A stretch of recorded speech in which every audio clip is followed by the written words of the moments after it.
All right, what's up? You already know what it is. Little update on the sugar weasel. This video ain't gonna be too long. I'm just gonna, you know, show you some things that I got and put on it and gonna put on it right now. And first, I know I said I enjoyed the iron sights, but just something keeps pulling me towards red dot, red dot. So, I got something inexpensive to put on there for the meantime. And I've seen some pretty good reviews on these things where they freeze them, drop them, throw them, scream at them, freeze them. I probably said freeze twice, but they even shoot at it with a 12 gauge. So that's all I needed. Sold on it after that. But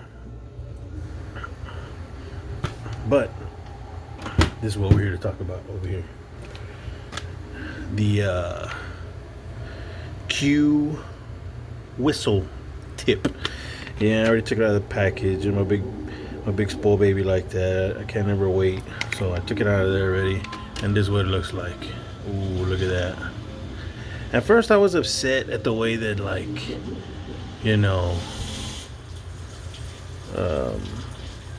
the discoloration, of it, because I thought it was just going to be one consistent shiny thing, but it looks cool. It looks like it was heat anodized, and of course those don't come out perfectly, flawless when you do things like that, and I think that's what it is. But either way, it still looks fucking sweet, because the experience that I had shooting this thing, when I did have it and shot it, I hadn't shot it with this, but I'm more than sure it's going to do the job. I couldn't wait to do the video. I was going to wait until after I had shot it with that on there, but I can't wait. And I was bored, so what the hell, might as well do a video. But yeah, so this thing being so short, I could just feel the concussion and the gas is just hitting me in the face every time I pulled the trigger, and it was a little unpleasant, you know what I mean? And the fireball that this thing throws out too is, ridiculous as well. But yeah, just all around these little ports right here, just a fire breathing mess comes out of there. Still love to shoot it though, don't get me wrong. But this should bring some aid to all that madness. And no tools required, so you just slide it on and twist. And because of the tapered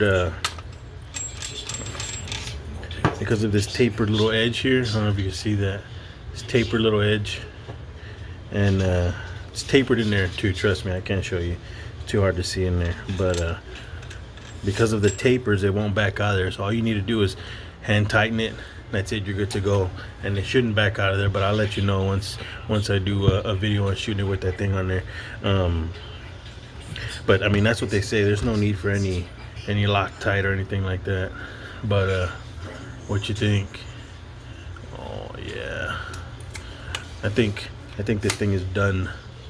I think it's done, just the way I like it. Another cool thing about these Romeo 5s is that if you let them sit for a minute and a half or something like that, they shut off. And the minute it detects any type of movement, it turns back on immediately. So that was awesome. I was a little upset when I was testing that theory and I turned it off. So I turned it off, right? I'm like, let me turn it off. Okay, turn it off. I let it sit there, and I gave it, a good while. And I went to go grab and pick it up, and I was like, fucking liars. But if you see my other videos, I don't read the instructions.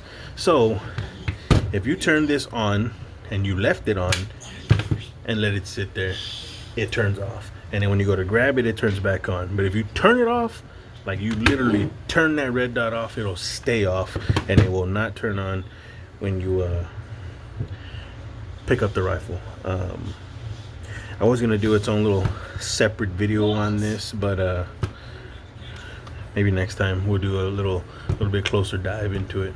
But yeah, look at that. Oh yeah, I love it now. I think the only thing left for me to do to this gun is to I want some kind of light on here, but this rail is really small, so let me know what you guys heard of or think of. And cool, that'll be it. Peace out, guys.